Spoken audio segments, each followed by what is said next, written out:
I am Dr. Pawan Kumar Khedkar. I am into Indian Information Service through UPSC Civil Service Examination of 2021 exam. I got All India rank of 60 through reserve list, and I would like to share my journey with you. So today's session will be first we'll start with sharing with my journey in a little bit. Then we'll categorize strategies. Like basically, we'll categorize strategies into two sessions. One is strategy for studying, and strategy for the exam. So without further ado, let me start. So uh, if we speak about my background, I'm from medical background. I did my MBBS from Grant Medical College, and after that, I did my postgraduate diploma in hospital administration and also in emergency medicine. So basically, I was working as a medical officer with Municipal Corporation of Greater Mumbai. And during COVID 19, I was nodal person for my hospital. So I saw the situation, and earlier I used to think that as a doctor, you can contribute more to the society. But when I saw the situation and how the administration actually worked beyond limit, stretching their limits, and it created miracles, especially during COVID 19 in Mumbai, where the population is huge and there are lots of slum.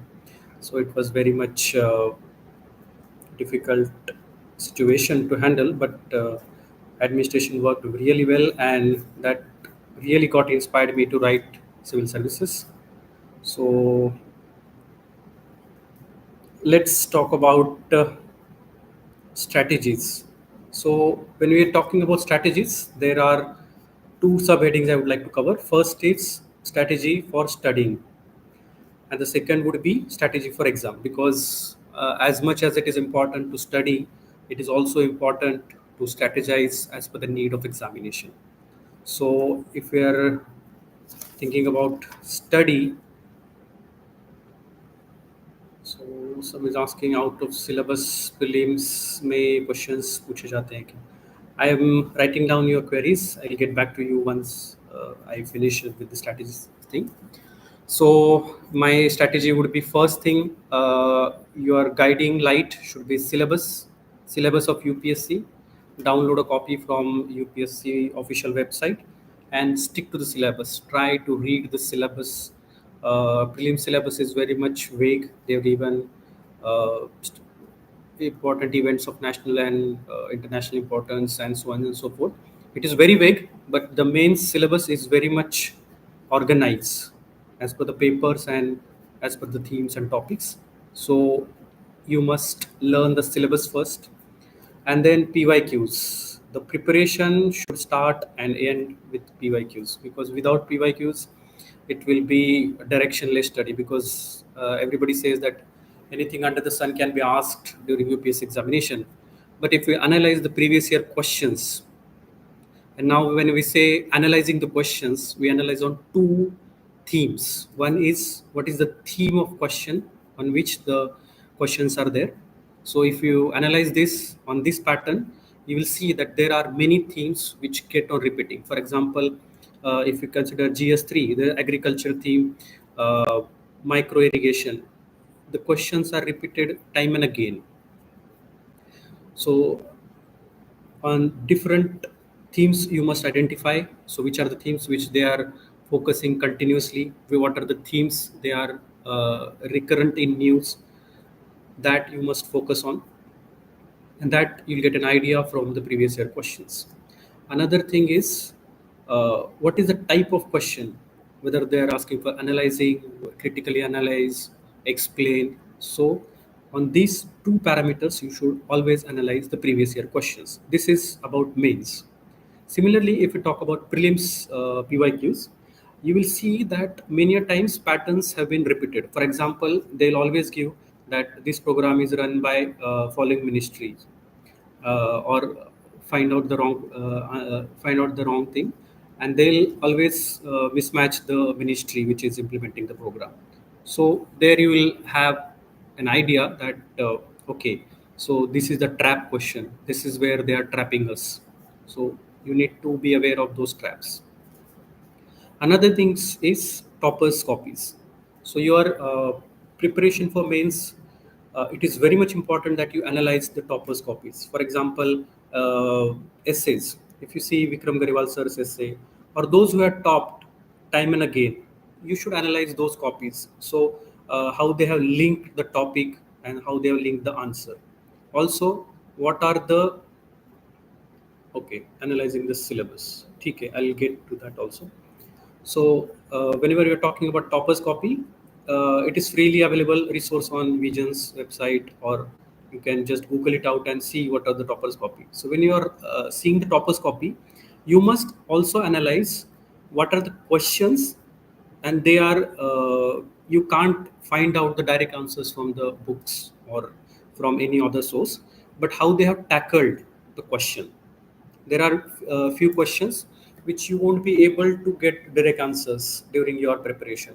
So this is the area where you will get fruitful insights. Second thing from the toppers copy you can analyze is the presentation, because many a times if they have a very few content, they will present in such a way that they'll fill the paper and also point out the important points, because many a times during mains you will find that it is difficult to complete the paper. So you can use these tricks like Venn diagram and like Venn diagram or pie chart and all, so that you will get an idea of how to tackle those questions. Also, another thing which you can learn from toposcopy is first how they are writing introduction, because in introduction they'll relate it with current events, they'll come up with some startling fact, they'll come up with certain data which, and the data when you are mention it that it should be linked with the question what they are asked, it should be relevant to the question they are asked, and it should be proving the fact whatever points you are going to mention during your further answering, those answers and those facts which you are mentioning, they should be collaborating, they should not mismatch. Another important source is your newspaper. So when I'm saying newspaper, many times people come and say that okay ये question directly exam the Hindu से आया है, the Indian Express से ये page से आया है, but I would say that don't think in terms of only prelims point of view, because it may happen that even if you have read it like 1 year back, you may not remember the same thing during your prelims. So focus it in such a way that the newspapers will be more and more helpful to you during your answer writing to the mains. Also for your interview in forming opinion that is based on certain expertise opinions, certain facts, certain you will have evidence based answer or opinion for that matter. So when you are newspaper, there are certain things which I would like to recommend is Indian Express Explained series. I know everyone says this, but this is very very important because it will give an insight of various themes or topics which are going on, and that will definitely help you during your mains answers. Again, there is one data point in Hindu which is also very good. For example, there is a cost of thali which is almost doubled since the last few years. So these data facts you can quote into your GS3 answers, which will be very very value added. Another thing is FAQ from the Hindu. That is also very good. Generally, it covers your one topic. So one main topic, a small topic will be covered during this FAQ. So point out this, and generally they will write a summary of it. So if you can copy it or if you can make a compilation of it for revision, it will be good. Again, one source I would like to recommend is Mint. On the first page and second page, there are generally explainers from the economics terms. That will be very, in a lucid language, they explain it. And from various point of views, they analyze it. So if you can add it in your preparation, that will be good. So uh, uh, if we consider the takeaways from this study things or the newspapers, we have to note down certain important facts which you will find it there and there itself. You won't find it anywhere else. Certain quotes, certain phrases which are used, so that you can maintain a separate diary. And when you are maintaining separate diary, just is in front of that quote or in front of that fact, always mention and write down that where I can utilize this during my mains, whether I can utilize it in GS3 answer, whereas I can utilize it in ethics answers. So that is very much important, because just mentioning the facts and sources is not going to help until and unless you have a clear cut mindset that okay, I am going to use it in GS2, I'm going to use it in GS3. This practice will have to do deliberately. So again, books. When I'm coming to books, keep your resources minimum, because minimum resources and maximizing the revision will help you analyze the topic better, help you remember better, help you answer better, because you'll have a different perspective, in-depth perspective, and also you'll be able to read in between the lines. So ये है कि आपको books जो minimum रखने हैं. ऐसा नहीं है कि नया बुक आया है तो उसके पीछे भागो. Just make sure that your resources are minimum and but revisions are maximum. So many times aspirants ask is NCRTs, whether NCRT should be read or not. I personally believe that NCRTs do help a lot, especially history, geography, because I think certain questions can be directly answered from there, and even polity for that matter. Certain questions, certain MCQs, and certain mains answers also. You will get a lot of further material for that in NCRTs. So if you have time, I must suggest NCRTs are must. And when you are coming to sources, obviously everybody refers standard books. For polity, Lakshmikant. For modern history, Rajiv Iyer sir's book. For geography, NCRT. I also read NCRT, some topics from GC Leong. For economics, I preferred Mrunal sir's notes. And you can actually believe in, actually you can follow Vision 365 or Mains 365, because it covers in-depth uh, topics which are very much frequently in news, and along with that PYQ, it will be a very in-depth material. For internal security also, you can collect the booklet of Mains 365, and you can focus on that. And basically, if you do the previous year questions from Rao's Compass or any other compilation for that matter, it will be very much useful, because themes get repeated, especially internal security, and even for that matter environment, some questions get repeated. Economics, certain themes do often get repeated, and if you analyze the previous year questions, you will be able to understand that certain themes have been repeated time and again. So this we should not miss, and we should try to formulate your own answers on those themes. So, and one more resource I would like to add is online resources. So in online resources, even if you have to stay away from social media for a longer period of time, you should avoid using social media for a longer period of time. In a day, you can maximum use for like 30 minutes or 15 minutes to 30 minutes. You can utilize it to stay connected with the world. But certain YouTube channels which are free sources, I can suggest is Bookstava. It is very good for modern history. I personally listen to it twice or thrice. It will be in a very lucid form and very, I mean, in a very creative way. They have covered modern history. It is a must visit channel for modern history. Another thing is, if you have some free resources on Telegram, you can utilize it. And YouTube, you can utilize certain channels where there are free resources. For example, when I was working actually, so I used to not get much of a time to go through newspapers.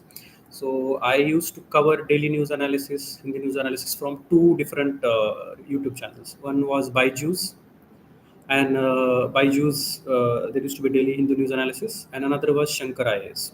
So when I, over a period of time, I realized that there are two different. They both of them they cover different themes.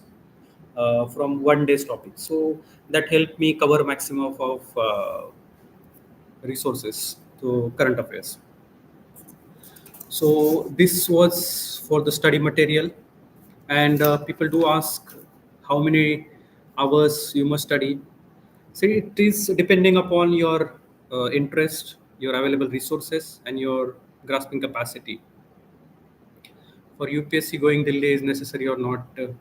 I personally think it is not necessary to go to Delhi, or for that matter any other place for preparing, because nowadays you've got plenty of resources online as well. So yeah, I mean, if you have resources, you can go. If it is not possible, then it's absolutely fine. Even I did not go to Delhi for preparation. One, in fact, uh, in my preparation, I would say I did preparation in isolation as I was working professional. So, but yeah, a little bit of mentorship does help as a guiding light. And for optional preparation, even there are many online resources available. So I don't think it is absolutely necessary. If it's possible, you can go. If it's not possible, you can avoid going. Book list I have already covered, and analyzing the syllabus. So one suggestions I can give is, when you are taking syllabus from UPSC website, what you can do is, on every topic, there are topics and there are themes which that are mentioned there. So you can actually try and Google it out on the website, or you can, for that matter, you can use ChatGPT or Perplexity AI or Copilot. These AI tools you can use freely, and you can try to generate answers like 250 and to 300 words pointers on that. For example, if I'm saying agriculture, agri marketing, so if I put the agri marketing, then you can give the command or prompt that uh, what is agri marketing, what are the present issues, what are the present challenges in it, what are the government efforts to overcome it, and what is the way forward. So in that format, you will have almost ready-made notes on entire syllabus. If you can do that, it is well and good. I could not do it, but it is well and good if you can do it, because the maximum word limit for you to answer is 250 words in GS. So if you are covering the topic as such, and if you are having the ready-made notes of it, obviously you are preparing it on your own, so you will have a better understanding of it.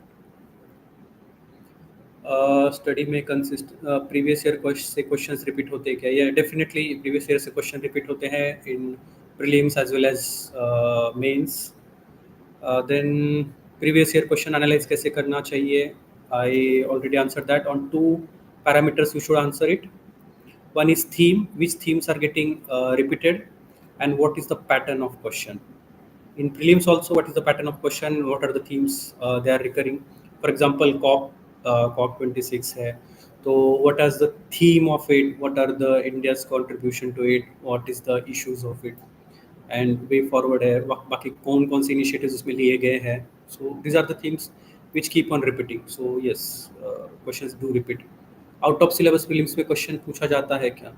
C, because the questions और the syllabus of prelims is not very much granular, it is very much vague as such. Broad pointers दिए गए हैं, तो almost everything is covered under it. So out of syllabus questions, I wouldn't say out of syllabus, but I would say difficulty level changes. And when you analyze it, if you are analyzing the cutoff and if you are analyzing the questions, you should always try to catch the low hanging fruits. बहुत easy questions होते हैं. So हमें ये चीज़ try करनी चाहिए prelims में specifically, कि all those questions that will be correctly marked by the competitors, वो हमारे करेक्ट ही मार्क होने चाहिए. इजी क्वेश्चंस हमारे गलत नहीं होने चाहिए. और अगर प्रीलिम्स की मैं बात करूं, तो उसमें there are two areas which I would like to focus on, is economics and polity. ये दो ऐसे सब्जेक्ट्स हैं जिसमें एक तो क्वेश्चंस भी ज़्यादा आ जाते हैं, and second thing is they are mostly concept based questions. So आपके कंसेप्ट्स अगर अच्छे हैं, तो you can easily score marks in economics and polity. और उसमें थीम्स काफ़ी बार रिपीट होती है, जैसे ब्रॉड मनी, नैरो मनी, वो कैसे ये करना है, देन बैंकिंग सेक्टर से रिलेटेड कि उनके ऑपरेशंस डिफरेंट क्या होते हैं, उस पर थोड़ा सा घुमा फिरा के क्वेश्चंस पूछते हैं। तो themes do get repeated, question का पैटर्न भी थोड़ा थोड़ा रिपीट हो जाता है। तो यस, ये एनालाइज ऐसे करते हैं, करना है। और मेंस में तो मैंने जैसे बोला, थीम्स आइडेंटिफाई करो एंड पैटर्न आइडेंटिफाई करो बस। uh, तो ये हो गया रिसोर्सेज के बारे में and strategy for study. Again, someone might say number of hours of study. Number of hours भी डिपेंड करता है, जैसे कोई वर्किंग है, कोई वर्किंग नहीं है, तो इस पे भी बहुत सारा डिपेंड करता है। And how much your actually your output is, that is matter. So in administration we always say it is not necessary that outlays transforms into outcomes. तो ये आपको ध्यान में रखना है कि whatever outcome is there, it does not merely depend on number of hours you are putting in, but quality of study is important। आप उसमें कितना रिटेन कर पा रहे हैं और रिप्रोड्यूस कितना कर पा रहे हैं, that is more of concern than just merely number of hours. But generally है 2 आवर्स के बाद छोटा सा ब्रेक ले लीजिए, एंड ब्रेक के दौरान डोंट डू कोई ऐसा विगरस काम मत करिए। ओके, आईआईएस का वर्क क्या होता है? Okay, see, as you know, the IIS is Indian information Service, it's a group A service, जैसे ऑल सेंट्रल सिविल सर्विसेज है, ये भी एक पार्ट है जिसका रिक्रूटमेंट सिविल सर्विसेज से होता है। आईएएस का जो कोर वर्क है, that is related to media relations and publicity work of the government of India and all constitutional bodies and statutory bodies जितने भी होते हैं। बेसिकली 3 हेडिंग्स के अंडर आईएएस ऑफिसर्स पोस्टेड होते हैं। One is your PIB, press information bureau, जो हम day in day out पढ़ते हैं। Then we have AIR and DD news, जिसका administration, personal management, agenda setting, ये सब भी इंडियन इंफॉर्मेशन सर्विस ऑफिसर्स देखते हैं। एंड थर्ड इज CBC, जो गवर्नमेंट का एडवर्टाइजमेंट होता है, पेड एडवर्टाइजमेंट बेसिकली। तो ये उसका ओवरसाइटिंग और उसका अप्रूवल वगैरह जो है वो इंफॉर्मेशन सर्विस ऑफिसर्स करते हैं। Apart from that, all the official spokespersons of the ministry are from Indian information service. Then you have promotion is, first you are posted as assistant director. After 4 to 5 years, you are posted as deputy director, and then you have joint director level, then director, and then additional director general and director general, and the principal is principal director general post. So ये उसका hierarchy होता है। Plan B कब से रखना चाहिए sir? Okay, so see, basically we must accept that despite of our hard efforts, number of hours, number of years we put in, it is not predictable, because it is UPSC, Unpredictable Service Commission, they call it as. Because apart from your hard work, your consistency, a bit of luck also matters। कि ऐसा नहीं है कि जो select हुए हैं वो 30 mark का है और जो नहीं हुए हैं they are not up to the mark. ये है कि during the day, during your exam, what you do, what you don't do, that is also matters, and sometimes luck also matters। So plan भी हमेशा ready रखना चाहिए मेरे हिसाब से। But what I believe is at least 3 attempts, for the first 3 attempts you should work very sincerely towards it. मतलब sincerely ही करना है, because many times we think यार ये अटेम्प्ट नहीं, अगले अटेम्प्ट में देते हैं। No, every attempt should be, you should work it as it is your last attempt. पहले अटेम्प्ट से लेके आपको यही कोशिश करनी है कि यही मेरा लास्ट अटेम्प्ट है। So at least first 3 attempts you should give it very sincerely and very dedicatedly, उसी में आप फोकस करिए। If after 3 attempts you think कि मेरा प्रीलिम्स ही नहीं निकल रहा है या फिर ये हो रहा है, तो you can side by side think of plan B, what 3 things need to do daily and 3 things not to at all। I have 2 years, kindly guide, okay। So three things which I would like to suggest is, first thing is you maintain a daily goal or daily worksheet of yours कि आज मुझे इतना पढ़ना है. You maintain a weekly worksheet and you make a monthly plan. So आप ये तीन parameters पे एक तो आपको करना है. और आप अगर टारगेट सेट करते हैं that I have to read 100 pages a day, you must try to get it over there. ठीक है, ये तो हो गया आपका. प्लानिंग हमेशा होना चाहिए. Second thing I would suggest is maintain consistency.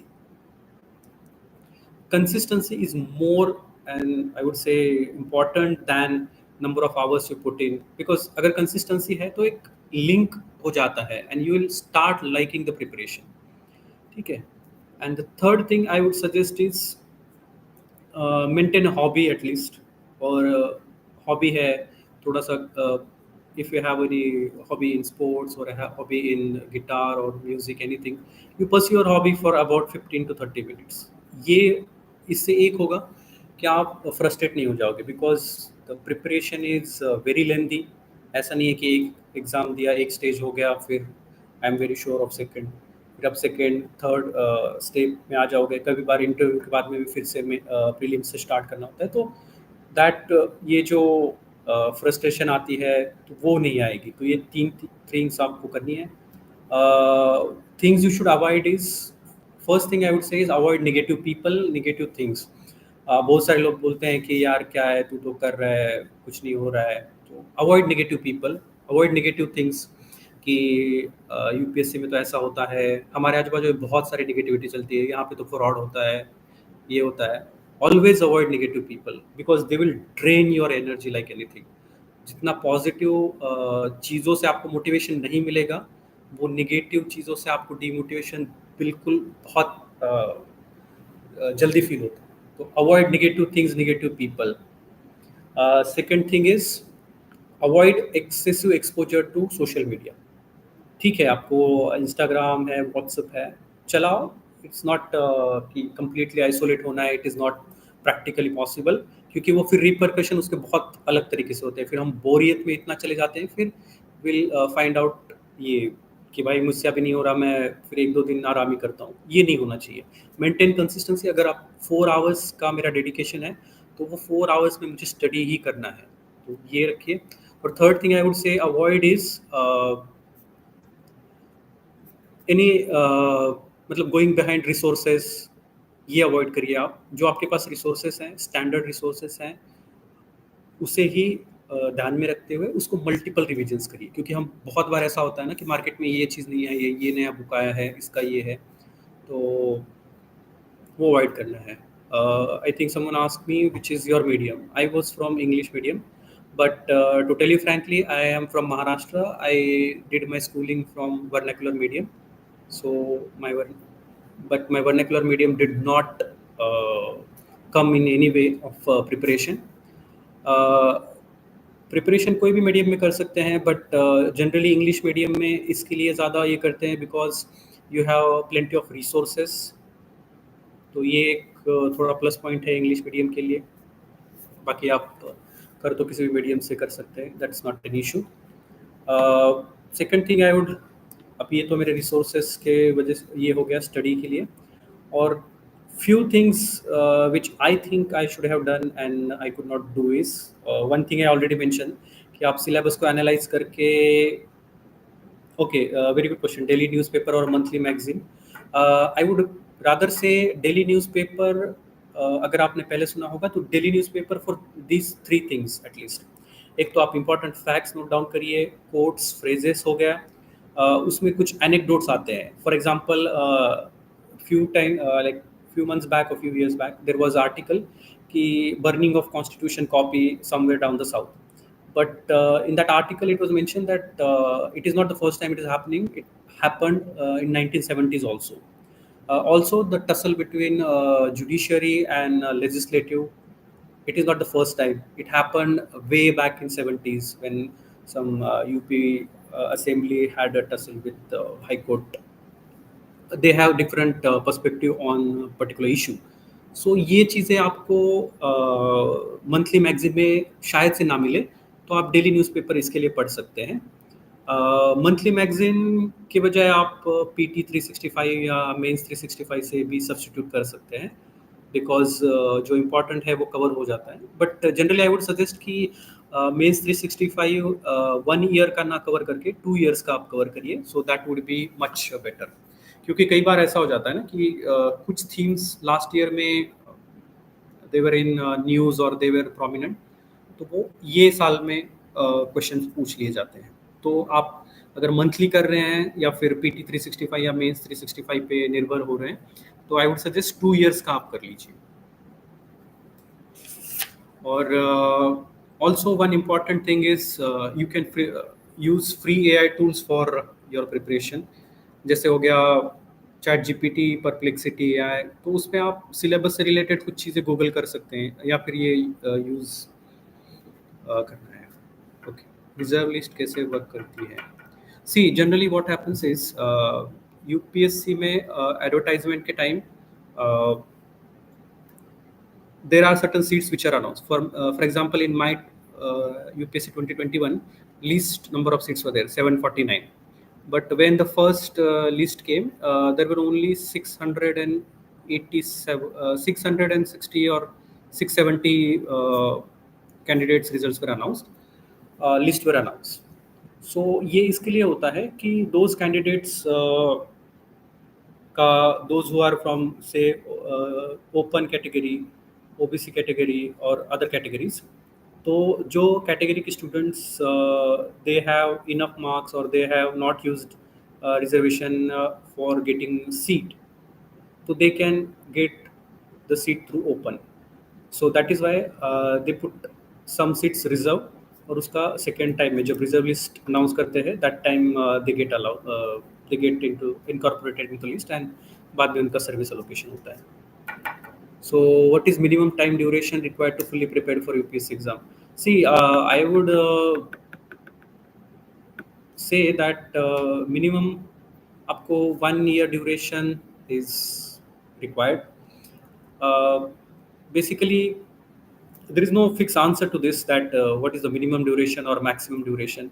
But I would say that everybody should point out, or everybody should focus that I should get into the first attempt itself, because first attempt में आपके पास जो energy होती है, जो enthusiasm होता है, वो धीरे धीरे फेड ऑफ होने जाता है. Call letter we get by email and also by post, दोनों तरीके से आता है, ईमेल से भी आता है और बाय पोस्ट भी आता है. सो मिनिमम टाइम ड्यूरेशन तो डिपेंड करता है आपके आपका बैकग्राउंड क्या है. फॉर एग्जांपल, अगर आप ऐसा ऑप्शनल ले रहे हो, for example some toppers they do that 11th 12th में ही ऐसा टॉपिक सेलेक्ट कर ले, सब्जेक्ट सेलेक्ट कर लेते, so that they get edge during your preparation. आपने कौन सी मिस्टेक्स करी थी? सी बेसिकली मिस्टेक्स, मैं आई would like two point out my 3 mistakes which I would have corrected had I had experience or mentorship. First, I prepared in isolation, क्योंकि मेरे पास वक्त की बहुत कमी थी. आई वॉज वर्किंग, वो टाइम पे कोविड भी चल रहा था. So after that I decided to write my civil services. तो ये एक था, I started preparing in isolation. तो आइसोलेशन में प्रिपेयर करते हो तो आपके पास कोई डायरेक्शन नहीं होता है कि आप ये करो वो करो. ये हो गया एक. तो एक ऐसे पीयर्स के साथ स्टडी कर सकते हो कि सो दैट दे कैन आपके लेवल ऑफ कंपैटिबिलिटी हो, मतलब जैसे स्टडी में आपका कंपैटिबल लेवल हो, उसके साथ आप पीयर्स कंपैरिजन या पीयर स्टडी कर सकते हैं. Peer study in the sense कि भाई थोड़ा सा डिस्कस कर लिया 10-15 minutes, not more than that, 10-15 to 20 minutes a day आप डिस्कस कर लिया कि क्या पढ़ा है, क्या न्यूज़ है, थोड़ा सा क्या करंट अफेयर्स चल रहा है, नॉट मोर दैन दैट. ये आप कर सकते हैं, ये I could not do. Second thing is newspapers. I would say that I will regret it.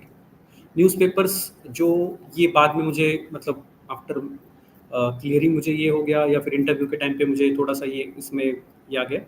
Otherwise see newspaper से ऑलरेडी कवर्ड की 3 चीज़ें आप पढ़ सकते हैं. एक तो इंडियन एक्सप्रेस से एक्सप्लेन सीरीज इज मस्ट. दूसरा चीज़ इज सी न्यूज़पेपर से इम्पोर्टेंट टॉपिक्स आपको निकालने की ज़रूरत नहीं है, because the coachings are already doing that. Free materials like Vision है, कोई कंपाइलेशन है, और अगर आप कंपाइलेशन फॉलो करते हैं तो किसी एक को ही फॉलो करिए और उसको रिलीजियसली फॉलो करिए। ठीक है, तो उसमें आपको इंपॉर्टेंट टॉपिक्स मिल ही जाएंगे। बट ये चीज़ें जो है, जो मैं बता रहा हूँ, जैसे आपका एक्सप्लेनर पेज हो गया मिंट में, हिंदू में डेटा पॉइंट्स और एफएक्यूज हो गए, तो ये it is like your basically जो द हिंदू और इंडियन एक्सप्रेस है, दे आर मोर लाइक, मतलब न्यूज़ से ज़्यादा ये यूपीएससी प्रिपरेशन के ओरिएंटेड पेपर्स हैं, न्यूज़ पेपर्स हैं। तो उसमें जो एक्सप्लेन सीरीज है that you must read, the data points है you must read, the FAQs in Hindu the must read, Sunday का जो साइंस का आता है that you must read. C value addition कौन से सोर्सेज से करना चाहिए? एक तो हो गया न्यूज़पेपर आपका, जो आप खुद का निकालेंगे, ये जो है ना, जैसे मिंट का एक्सप्लेनर हो गया, हिंदू डेटा पॉइंट्स एफएक्यूज हो गया, इंडियन एक्सप्रेस का एक्सप्लेन सीरीज में कुछ आएगा, ये आपको ज़रूर करना है। ये आपका अलग से डायरी मेंटेन करिए आप उसमें। और जैसे फैक्ट्स हो गए, कोट्स और फ्रेजेस, ये भी आपको मेंटेन करना है। I am already a government servant, okay, good to know. So आप अगर गवर्नमेंट सर्वेंट है तो देखिए, ऑफिस में काम करते करते आपको you have to find out time. ठीक है, वो आपके लिए बेस्ट है कि आप ऐसे रिसोर्सेज फाइंड आउट करिए। जैसे मैं क्या करता था ना, मैं मेरा ओपीडी खत्म होता था तो आई यूज टू, जब लोग रिलैक्स करते थे तो मैं मेरी सारी बुक्स मैंने पीडीएफ में रखी थी मेरे मोबाइल में, तो I use to read it PDF में ही, या तो फिर यूट्यूब के वीडियोस देखता था। जैसे मैराथन वीडियोस है, आप उस पर भी ये कर सकते हैं। जैसे पीवाईक्यूज के मैराथन वीडियोस होते हैं, they are very useful resources. आप उसको 1.5x पे देख लीजिए, 2x पे देख लीजिए, दैट इज ये है। और क्या है, मॉक इंटरव्यू और यूपीएससी, हाँ, ओके। जो मैं मिस्टेक्स बता रहा था, I think 2 mistakes I already covered, कि पीयर्स से आप थोड़ा डिस्कस कर सकते हैं, न्यूज़पेपर्स पे थोड़ा फोकस कर सकते हैं, और थर्ड थिंग मैं ये कहूँगा कि somehow I could not dedicate much of a time because I was working and I had family also। तो अगर आपके पास वक्त है, डेडिकेशन से आप कर सकते हैं for at least for 1 or 2 attempts, तो इट वुड बी बेटर। ठीक है, value added material with prelims level knowledge base mains के लिए। सी मेंस के लिए ना, what you have to is do is, you must understand the topic. In depth understanding तो होनी ही चाहिए। और उसमें एक है कि आपको वैल्यू एडिशन में करना क्या है। वैल्यू एडिशन में आपको फैक्ट्स ये करने हैं, और आजकल बहुत सारी पीडीएफ्स तो मिल भी जाती है वैल्यू एडेड मटेरियल्स की, जैसे डेटा फैक्ट्स फिगर्स की, आई थिंक सुनने की आती है, और बहुत सारे कोचिंग्स निकाल देते हैं। आपको अगर टेलीग्राम से मिलती है या फिर किसी के पास है तो they are good enough for value added. और प्रीलिम्स लेवल का नॉलेज तो है ही अच्छा, बट मेंस के लिए what you have to do is, previous year questions के साथ में आपको थोड़ा जो करंट थीम्स है, जो करंट इश्यूज है, जैसे आपका सिलेबस दिया है, जैसे एग्रीकल्चर है, तो एग्रीकल्चर में आपको फर्स्ट थिंग आपको होनी चाहिए कि प्रेजेंट स्टेटस क्या है। किसी भी चीज़ का 3 चीज़ों में एनालाइज करो आप। 3 पैरामीटर्स पे आपको हमेशा चीज़ स्टडी करनी है। फर्स्ट इज प्रेजेंट स्टेटस, किसी भी चीज़ का प्रेजेंट स्टेटस क्या है। फॉर एग्जांपल, अगर many rape cases are happening, so what is the present case, present scenario of sexual assaults. फिर उसके बाद में आप ये कर सकते हैं कि इसका प्रेजेंट स्टेटस क्या है, ये हो गया स्टेटस। उसके बाद में इशू क्या क्या है, मतलब क्यों हो रहे हैं, जो वेरियस कमिटीज़ ने कुछ फाइंडिंग्स किए होंगे, ये हो गया। उसके बाद में सजेशंस, और सजेशंस हम देंगे तो ये क्या ऑर्गेनिक सजेशंस तो आती है, but those who have been recommended by committees. जैसे आप अगर इंटरनल सिक्योरिटी पे हो या साइबर सिक्योरिटी पे हो, तो specific committees have given recommendations, तो वो रिकमेंडेशंस आपको ये करनी चाहिए। तो इस बेसिस पे आप मेंस के स्टडी करिए हर एक टॉपिक को। एक तो present status, issues, solutions which already have been found out, what are the government efforts on that, and fourth is way forward. Way forward में आप कोई कमिटी के सजेशंस लिख सकते हैं, और कमिटी, जो भी कमिटी है उनके आप याद कर लीजिए या फिर आप लर्न कर लीजिए, और इनोवेटिव पॉइंट्स ऑफ योर्स। और इसके लिए आप यू कैन सर्च गूगल और चैट जीपीटी, उस पर भी आप सर्च करके जो प्रैक्टिकल लगते हैं that you can mention in your this thing. Newspaper से हो गया, option my option was public administration and I prepared it online only. जैसे पवन कुमार सर है, उनका लेक्चर्स मैंने सुने थे and very it was very good. And second thing is book I referred is आरिबम, both for paper 1 and paper 2। मतलब बहुत लोगों ने कहा कि ये इससे नहीं होता है, उससे नहीं होता है, and this is like notes and ये वो, but for me I always focused कि रिसोर्सेज आप मिनिमम रखो, अंडरस्टैंडिंग ज़्यादा डेवलप करो और रिवीजन ज़्यादा करो। सो आप गवर्नमेंट सर्वेंट है तो हाँ, तो you have to find out time, time is a constant. तो आप ट्राई करिए मोबाइल में पीडीएफ रखने की, पीडीएफ से पढ़ लिया करिए जहाँ पे भी वक्त मिलता है। और दूसरी चीज़, आप अगर ट्रैवल कर रहे हो तो ट्रैवलिंग का जो वक्त है उसमें भी आप या तो यूट्यूब्स के वीडियोस सुन सकते हैं, जैसे डेली न्यूज़ एनालिसिस है, या फिर आपका कोई टॉपिक है आप कवर कर सकते हैं। और मैराथन वीडियोस है, आप बोर हो जाते हैं तो वो, क्योंकि just after switching from job it is very difficult कि हम अभी मैं ऑफिस का काम ख़त्म किया है और अभी मैं पढ़ रहा हूँ या पढ़ रही हूँ, तो ये डिफ़िकल्ट होता है। That time you can switch to your YouTube and your marathon videos देख सकते हैं। काफ़ी मैराथन वीडियोस अच्छे अच्छे आते हैं, 2x पर देख लीजिए, वो भी एक इससे होता क्या है ना कि रिवीजन क्विक हो जाता है, और जो हम सुनते हैं वो प्रैक्टिकली हमको थोड़ा कहीं पे भी क्लिक कर जाता है। Please share your interview experience. I come to that interview experience. और एक किसी ने पूछा था कि मॉक इंटरव्यू और यूपीएससी इंटरव्यू में क्या डिफरेंस होता है। सी, मॉक इंटरव्यूज में मुझे ये जो डिफरेंस लगा कि मॉक इंटरव्यूज में they have prepare their question are before coming. ठीक है, तो उनके पास थोड़ा वो लेवरेज होता है कि दे प्रिपेयर क्वेश्चंस। और पैनल होता है तो हाफ एन आवर में दे ट्राई टू टटोलते हैं हर एक चीज़ पे, जो उनका एक्सपर्टीज होता है उस पर क्वेश्चंस पूछते हैं। And since it is video recorded, और ये थोड़ा सा थोड़ा हाइप भी ज़्यादा हो जाता है। But if you are going to actual interview में आई वॉज नॉट ग्रिल्ड। थोड़ा सा कई जगह पे कई जगह पे क्वेश्चंस आपको नहीं आते हैं तो आप सीधा सॉरी बोल के निकल सकते हैं, मतलब rather than lying or rather than giving something, because what you have to understand is that there is a collective experience. Those who have been sitting there, they are already at least 30 years in service, and 5 people, तो collective experience of 150 years। और बहुत when you join civil services तो आपको पता लगेगा कि बहुत ज़्यादा एक्सपोजर होता है सिविल सर्विसेज में, different variety of work you get to do. तो उनका एक्सपीरियंस वास्ट होता है, और and since they are asking the questions, make sure कि आप उनसे झूठ ना बोले या फिर कोई इनप्रैक्टिकल सा सोल्यूशन ना दें, क्योंकि वो उनके पास ऑलरेडी उतना एक्सपीरियंस है कि वो जज कर सकते हैं कि so rather be yourself. And second thing is don't try to pretend something which you are not. और एक चीज़ मुझे ये लगी कि बहुत सारी चीज़ें हम हमारे पास एक सेट पैटर्न होता है कि ऐसे ही कपड़े पहनो, ऐसे ही जाओ। तो ये थोड़ा सा उनको भी, because they have to select top of people, और ये हो जाता है ना उनके पास सब सेम ही आ रहे हैं, लोग सब सेम ही आंसर्स बक रहे हैं, सब सब सॉरी सब सब सेम ही आंसर्स बता रहे हैं, और सब लोग सेम ही ड्रेसिंग में आ रहे हैं, और सब लोग का व्यू पॉइंट वही है। तो आप वैल्यू एडेड कैसे प्रेजेंट कर सकते हो खुद को, ये आप ध्यान में रखिए। And while making your DAF also, that point of view also you have to see. क्योंकि एक चीज़ जो मैंने ऑब्जर्व की है, पता नहीं what is the take of others, कि first thing is when you are giving your prelims और mains, you are aspirant.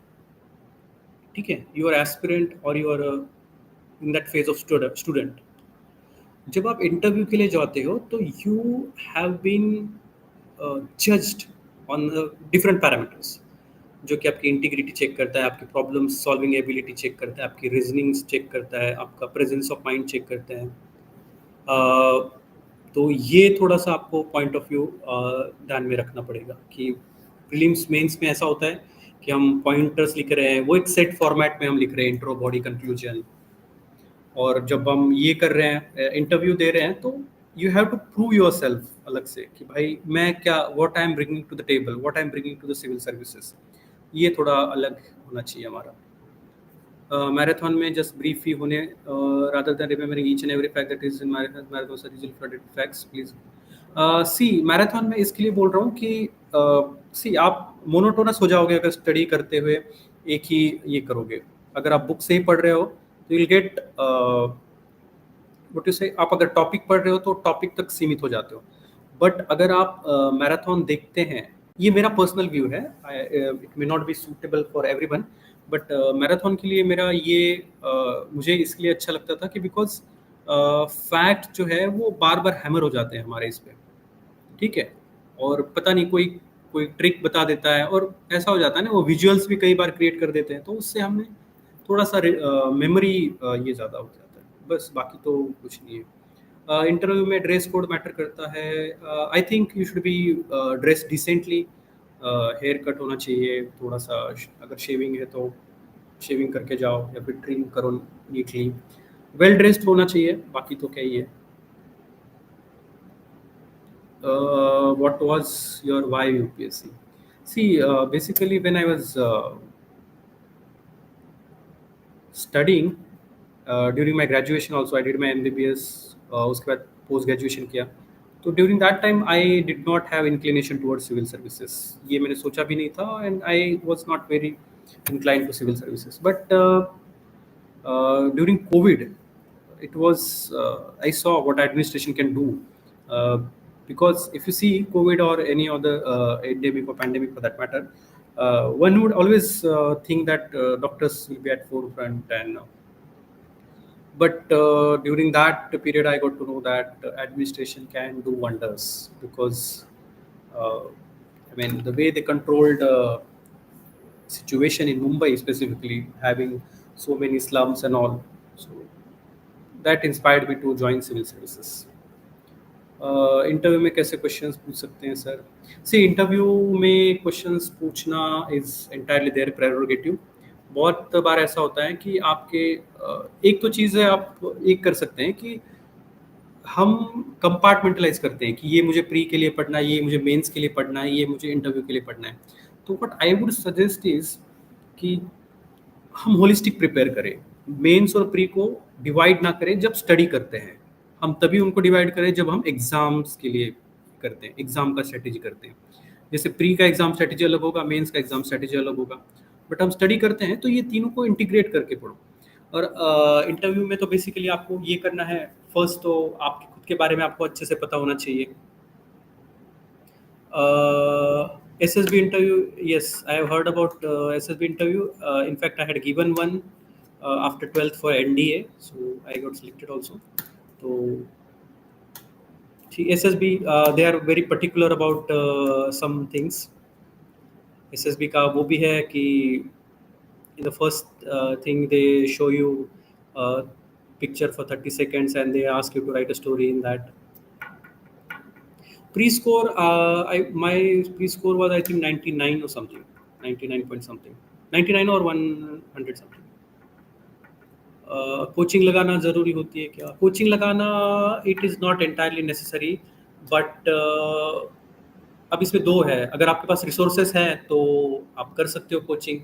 Coaching will help you किस बारे में, मतलब अगर ऑप्शनल है तो ऑप्शनल को थोड़ा अच्छे से जज करने में हेल्प करेगी, अगर नहीं है तो आज से जैसा कुछ बिगड़ नहीं जाता है। देन इंटरव्यू ड्रेस कोड हो गया। So after this I would like to switch to exam strategy. ठीक है, जैसे हमने स्टडी की स्ट्रैटेजी के बारे में ये किया, तो एग्जाम स्ट्रैटेजी के बारे में I would like to discuss a bit.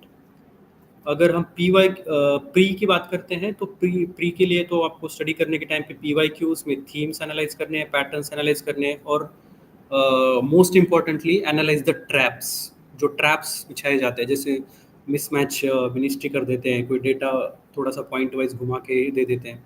So that you have to be aware of, क्योंकि अगर आप ट्रैप्स में नहीं फंसते हो तो यू आर, अगर आप ट्रैप्स में फंसते हो तो you are directly losing 2.66 marks, तो आप पीछे चले जाते हो. तो ये प्रीलिम्स एग्जाम का स्ट्रेटेजी में I would like to discuss is, first and foremost is कि हमें ये जो चीज़ लगती है ना कि मैं ज़्यादा रिवाइज करूँगा और एग्ज़ाम के पहले मैं मतलब रट के जाऊँगा तो I will have a very good session during the exam. But ऐसा जनरली नहीं होता है, क्योंकि हमारा जो एक्सपेक्टेशंस होता है कि हम जो लास्ट वीक में या फिर 1 मंथ में या ये हम लोग जो रिवाइज कर रहे हैं उसी में से क्वेश्चंस आए, वो नहीं आते हैं generally. Those who have given it I would, they would be knowing it, but जिन्होंने नहीं दिया है उनके लिए भी मैं बताना चाहता हूँ कि what I have observed, it's my learning from the UPSC prelims is that जो भी आपके क्वेश्चंस आते हैं दे आर बेस्ड, मतलब आपको एक बेस नॉलेज होना चाहिए जो आपको एनसीईआरटी से मिलेगा, आपके बेसिक बुक से मिलेगा, और उसके बाद में मोस्टली क्वेश्चन जो आते हैं वो अप्लाइड बेस्ड आते हैं.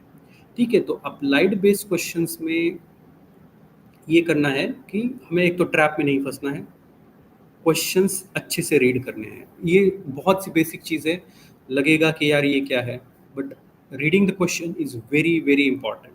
आप क्वेश्चन को रीड करिए और उसको थोड़ा समय दीजिए, लेट इट सिंक इन कि क्या क्वेश्चन पूछ क्या रहा है. ठीक है, वो भी एक इम्पॉर्टेंट ये है. और उसके बाद में another thing is very important is to remain calm and compose. क्योंकि एग्जाम में बहुत बार ऐसा हो जाता है ना कि पहले 5 क्वेश्चन हम देख लेते हैं और ऐसा लगता है कि जो टॉपिक मैंने कभी पढ़े ही नहीं है उसमें से क्वेश्चंस आए हैं, या तो जो थीम्स मैंने छोड़ी है या मैंने बहुत पहले पढ़ी थी अब उसको रिवाइज नहीं कर पाया तो मैं अब उसको आंसर नहीं कर पा रहा हूँ, ऐसे क्वेश्चंस आते हैं. या तो फिर बहुत ही फैक्चुअल बेस्ड क्वेश्चंस आ जाते हैं जो हम शायद से नहीं हो. फॉर एग्जांपल 21 में वो क्रिकेट पे 3-4 क्वेश्चंस आ गए थे, स्पोर्ट्स पे क्वेश्चन आ गए थे. ये होता है, UPSC will you bummer bouncer every time, कुछ नया लेके आएगा, ये नहीं तो वो नहीं तो वो, तो you have to be prepared for that. ठीक है, एग्जाम में जा रहे हो तो see what we can do is we can always carry our weapons. हमारे वेपन्स क्या है, एक तो हम पढ़ें, उसको शार्पन करें, दैट इज रिविजन. तो ये 2 चीज़ें हम लेके चलते हैं.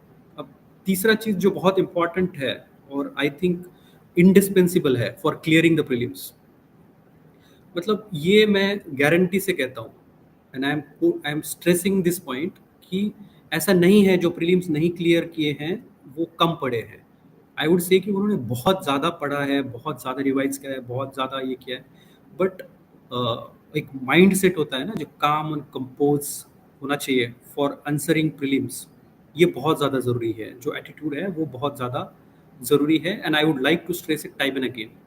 क्योंकि जब मैं एग्ज़ाम हॉल में गया था तो माई सेंटर वॉज मुंबई, तो मुंबई में एक गवर्नमेंट स्कूल में आया था एंड बिलीव मी वहाँ पे क्या हो गया, मुंबई में you can not survive without, मतलब एटलीस्ट फ़ैन तो बहुत, मतलब फुल स्पीड पे ही चलना चाहिए, उसके अगर कम होता है तो यू कांट बेयर इट. तो आफ्टरनून एग्ज़ाम में it was like the fan जो मेरे सर के ऊपर था दैट वाज नॉट वर्किंग, बंद था फैन. तो देन मतलब वो जो इरिटेशन होता है कि you will always have etch कि भाई ये ऐसा क्यों हो रहा है, मेरे साथ ही क्यों हो रहा है. तो दैट टाइम आपको काम एंड कंपोज होना ज़रूरी है. कई बार ऐसा हो जाता है कि एग्जामिनर ने 5 मिनट्स शीट्स लेट दे दिए, भाई वो ठीक है 5 मिनट लेट हो गया तो हो गया, उसका बाद में जो देखा जाएगा वो होगा, वो देखा जाएगा. But right now what is required is you have to be very calm and compose, क्योंकि जो आपके पास है उस पर आप फोकस करिए और ये करिए, और ये सबसे ज़्यादा इंपॉर्टेंट चीज़ है. Because I have spoken to many friends और कुछ जो स्टूडेंट्स थे, एस्पिरेंट्स थे, जब वो कॉल करते हैं तो मैंने तो ये किया था, मैं मॉक्स ये किए थे, मैंने तो ऐसा किया था वैसा किया था, बट ड्यूरिंग द एग्ज़ाम मुझे बहुत ये हो गया. तो ये चीज़ आपको मेंटेन करनी है, काम एंड कंपोज रहना है, भले कुछ भी हो जाए, वहाँ पे कुछ अननोन सिचुएशन हो जाए, अनफॉर्चुन सिचुएशन हो जाए, तो उसी में आपको काम एंड कंपोज होना है और वही आपको डिसाइड करेगा. एटलीस्ट 2 to 4 मार्क्स आपके वहाँ पे ही ये कर देते हैं. जो काम एंड कंपोज हो जाता है और 2 to 4 मार्क्स आराम से उसी के बढ़ते हैं, और जो नहीं होता है calm and compose, you will definitely going to not gain those marks. और प्रीलिम्स में जब क्वेश्चन पेपर आता है आपके सामने, तो one strategy you can devise is, आप क्वेश्चन पेपर राउंड्स में सॉल्व कर सकते हैं। बाय राउंड्स आई मीन कि फर्स्ट राउंड में आप वो क्वेश्चन सॉल्व करेंगे जो आपको डेफिनेटली आते हैं, कि मुझे पता ही है इसका आंसर यही है। बहुत सिंपल सा क्वेश्चन है, मैंने पढ़ा है अच्छे से, मैंने कहीं मॉक में देखा था, मैंने प्रीवियस क्वेश्चन में ये देखा था, इसमें मुझे कुछ ट्रैप नहीं लग रहा है। बहुत ही सिंपल क्वेश्चन है, स्ट्रेट फॉरवर्ड है, ईजी है, लो हैंगिंग फ्रूट्स है। जैसे क्वेश्चन है, right to marry is right under which fundamental article.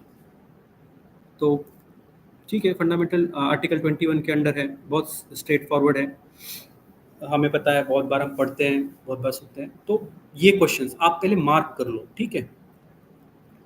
तो उसी दौरान ये फर्स्ट राउंड में करना क्या है, ये जो क्वेश्चन है इसको mark. Suppose for example first question है, मुझे नहीं आता है। फर्स्ट क्वेश्चन में ऐसा है कि आई नो दैट इसमें मुझे 2 ऑप्शंस पता है कि 2 ऑप्शंस में से कोई तो आंसर है, तो मैं अभी मार्क नहीं करूंगा उसको। I will mark star in front of that question in my question paper, pencil से मार्क करूंगा मैं। तो मैं ये मार्क रखता हूँ, star mark for those questions which I will be definitely answering later, because I know इसमें 50-50 हो जाएगा, 2 ऑप्शन में से ही एक है, that I am very sure.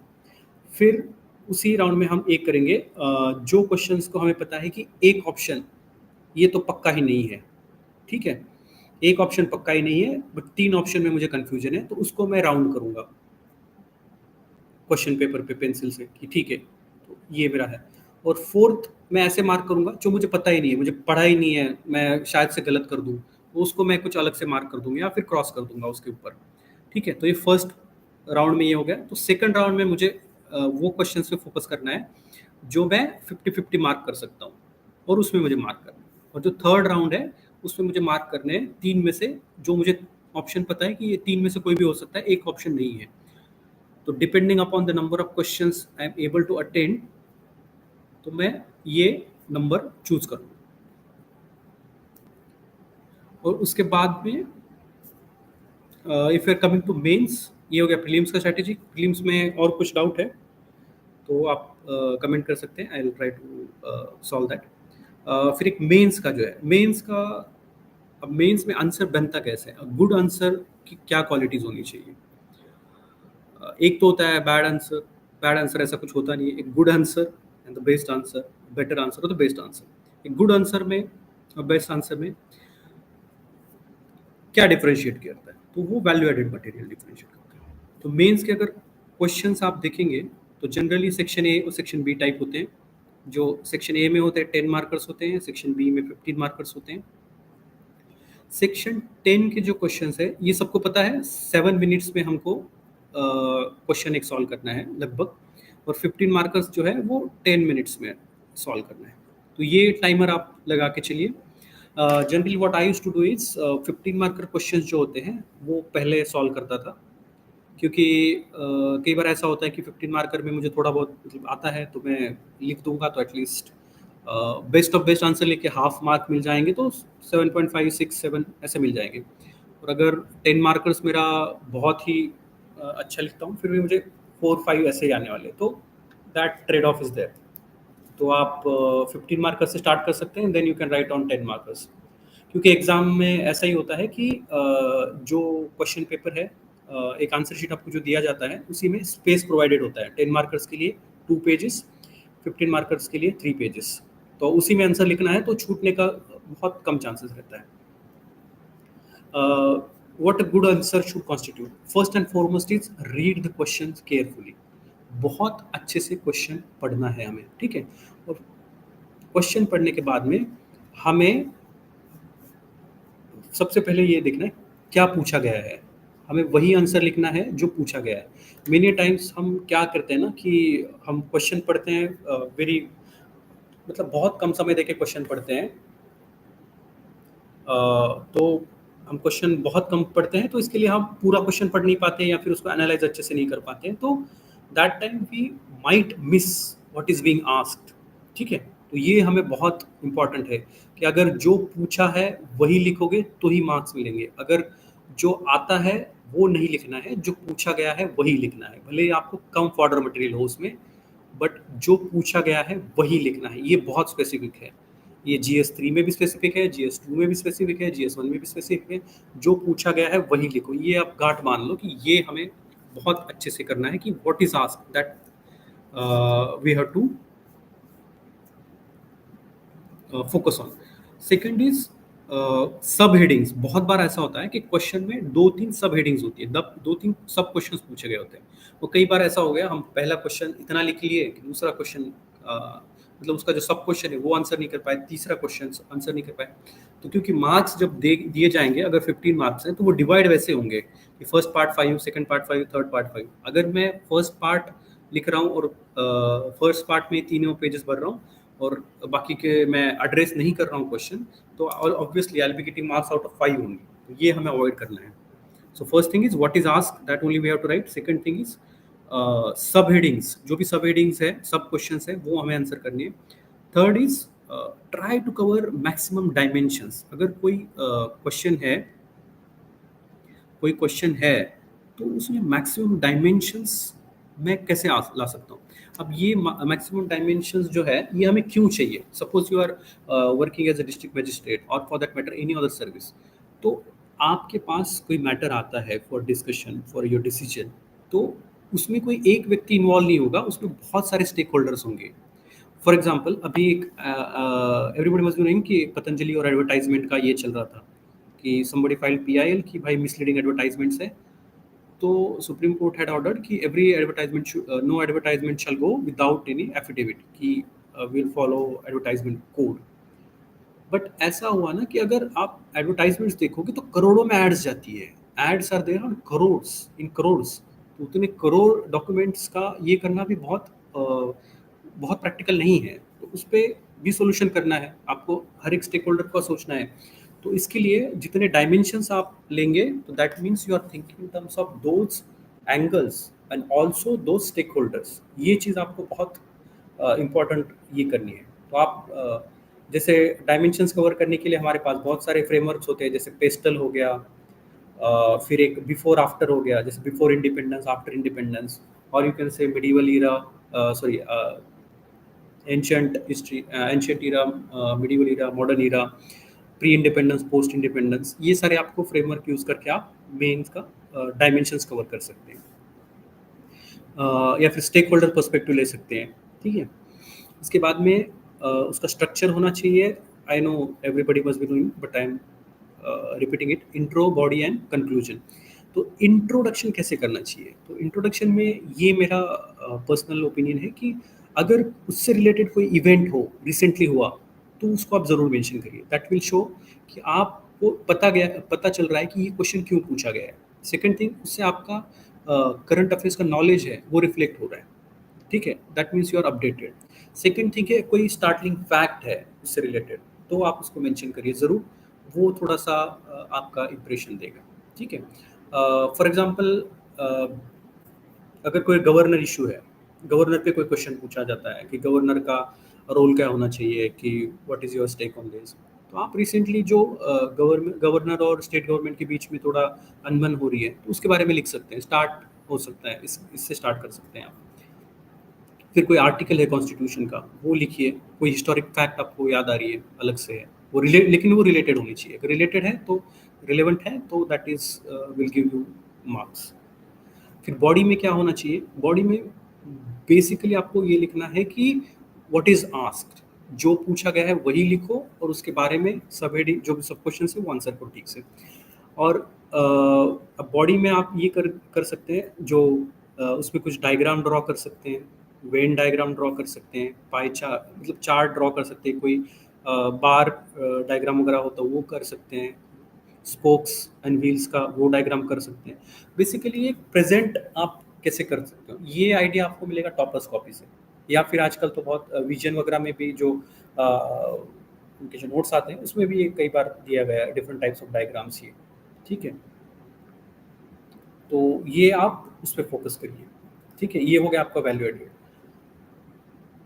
Third thing is conclusion. Conclusion should be your way forward है, या फिर कोई कमिटी का रिकमेंडेशन है, वो आपको लिखने हैं, जो कमिटीज बनती है. और ये जो कमिटीज वगैरह के आप नाम लिखेंगे, अब देखो रिकमेंडेशन तो मैं भी कर सकता हूँ, मैं भी लिख सकता हूँ, बट उसका जो क्रेडिबिलिटी है वो तब बढ़ेगा जब कोई कमिटी ने ऑलरेडी रिकमेंड किया हुआ है. हाँ, उसके अलावा और कुछ प्रपोजल्स है. फॉर एग्जांपल आप लॉ कमीशन को मेंशन कर सकते हो, क्योंकि ऑलमोस्ट जो पॉलिटी में आता है तो लॉ कमीशन ने कुछ ना कुछ तो कहा ही है उसमें. लॉ कमीशन का रिकमेंडेशंस आप ये कर सकते हैं. ये हो गया conclusion part. Conclusion should be very optimistic. और ये जो स्ट्रक्चर है मोर और लेस फॉलो करिए आप. उसमें डायग्राम्स वगैरह तो डाल सकते हैं. And basically your focus first should be on what is asked, and जो सब हेडिंग्स है वो आंसर करने हैं. ठीक है. और मेंस में सबसे ज़्यादा इंपॉर्टेंट चीज़ है, आप try to answer the questions. मतलब जो भी 20 क्वेश्चंस है, 20 मार्क्स, मतलब 20 क्वेश्चंस राइट करना आप ट्राई करिए. उसके लिए you have the Mantra is 7 minutes में आपको 10 मार्कर लिखना है, और 10 मिनट्स में आपको 15 मार्कर लिखना है. ये अगर टाइम फॉलो करोगे तो पेपर हो जाएगा. ठीक है. ये तो हो गया मेंस के आंसर राइटिंग के बारे में. बेसिकली एक क्वेश्चन किसी ने पूछा था कि आपने मिस्टेक्स क्या की, तो मैं मिस्टेक्स नहीं बोलूँगा, बट आई वुड से कि मेरे पास एक टाइम कंस्ट्रेंट बहुत था, तो मैं आंसर राइटिंग ज़्यादा नहीं कर पाता था. But what I used to do is, I used to mentally मैं प्रिपेयर करता था आंसर्स. अब मेंटली प्रिपेयर करना आंसर्स इन द सेंस, अगर क्वेश्चन मैंने पढ़ लिया है तो आई वुड लाइक, मतलब ये नहीं है कि मैं उसको लिख लूँगा, बट आई वुड से कि इसमें मुझे इंट्रोडक्शन में क्या करूँगा. अगर मेरे पास कोई आर्टिकल है या फिर मेरे पास कोई फैक्ट है, तो मैं ओके, ये अगर थीम पे क्वेश्चन आता है तो मैं ये इंट्रोडक्शन लिख पाऊंगा, क्योंकि थीम्स रिपीट होती है. I as I already told you. दूसरा था कि बॉडी में पॉइंट्स क्या क्या लिखने हैं, तो फिर उसका, और पॉइंट्स आपको ज़्यादा मेंशन करने हैं. जैसे मैंने बोला कि डायमेंशंस आपको ज़्यादा जनरेट करने हैं, तो ये आप जैसे जैसे आंसर्स देखेंगे या लिखेंगे, ये टॉपर्स कॉपी से आपको ये भी एक बहुत इंपॉर्टेंट चीज़ है सीखने लायक, कि आंसर्स में डायमेंशंस कैसे जनरेट किए जाते हैं. नहीं मतलब, क्योंकि उसका कुछ ना कुछ तो इम्पैक्ट होता ही है, तो बस थोड़ा सा ये करके उसको मॉडिफाई करके आप लिख सकते हैं. बट ये नहीं है कि कुछ भी लिख रहे हैं. जो इम्पोर्टेंट पॉइंट्स है, जो मतलब स्पेसिफिक पॉइंट्स है, वो आप पहले लिखिए, और जो जेनरिक पॉइंट्स है उसको एंड में रखिए. So your answer should be from most important to the least important. ये नहीं है कि बस कुछ लीस्ट इंपॉर्टेंट वाला ये है और उसको आपने पहले डाल दिया, तो that will give a wrong impression कि भाई ये मतलब रटे हुए तोते जैसा लिख रहा है. It should sound like a practical ये. ओके, ये हो गया, डायमेंशंस कवर्ड हो गए, और आपका टाइम ड्यूरेशन हो गया. फॉर इथिक्स आई वुड से एक मेरा ये रहता था कि मैं केस स्टडीज पहले सॉल्व करता था, और उसके बाद में जो 10 मार्कर्स है वो लिखता था. ठीक है. तो हाँ, इथिक्स में आप ये भी कर सकते हैं कि जो डेफिनेशंस वगैरह है उसमें भी ट्राई टू ऐड संस्कृत श्लोक जो है, उसमें भी कोई आप विल्सन स्पोक्स डायग्राम या फिर लीनियर डायग्राम, या फिर मतलब this is leading to this, this is leading to this, ऐसा भी करके आप लिख सकते हैं. ठीक है. तो I would take certain questions. How many hours used to study. Okay. As I told you, being a doctor and a family man, I used to study at least 4 to 5 hours a day. That was minimum. तो जब मेरे बच्चे बच्चे सो जाते थे तब भी मैं पढ़ता था, और जब भी मुझे वक्त मिलता था तो I used to focus on studies. And ये तो मतलब I was not on Insta, और सोशल मीडिया तो मैं यूज़ ही नहीं करता था. इंस्टा तो था ही नहीं मेरा, खैर. तो फेसबुक वगैरह भी यूज़ नहीं करता था. तो फेयरली, और एक एक आप चीज़ कर सकते हैं, जैसे आप नोटिफिकेशन होते हैं, अब ये जिसको प्रैक्टिकली इंप्लीमेंट करना है आप कर सकते हैं. I switch of my notifications. जैसे व्हाट्सअप के भी हो गए, या फिर इंस्टा के भी हो गए, या फिर कहीं के भी हो गए, तो आई डोंट गेट नोटिफिकेशंस. क्योंकि मैं, मेरा ये है कि अगर मैं यूज़ कर रहा हूँ तो जब मुझे चाहिए तभी मैं देखूंगा, until unless it's very important. तो बाकी तो खैर, आप ये नोटिफिकेशंस बंद करके देख सकते हैं, क्योंकि ऐसा नहीं है ना कोई कि भाई मैं नहीं मैसेज देखूंगा. सी, अब 2 घंटे का पढ़ाई करोगे, उसके दौरान नहीं देखूंगा तो कुछ आफत आ जाएगी, ऐसा तो नहीं है. और जिसको अगर कुछ इंपॉर्टेंट होगा ही, बहुत ज़्यादा कोई इमरजेंसी आ गई, तो वो कॉल ही कर लेगा. तो ये नोटिफिकेशंस बंद करना भी एक सजेशन है कि अगर आप दूर होना चाहते हैं उससे. तो ठीक है, ये क्या है?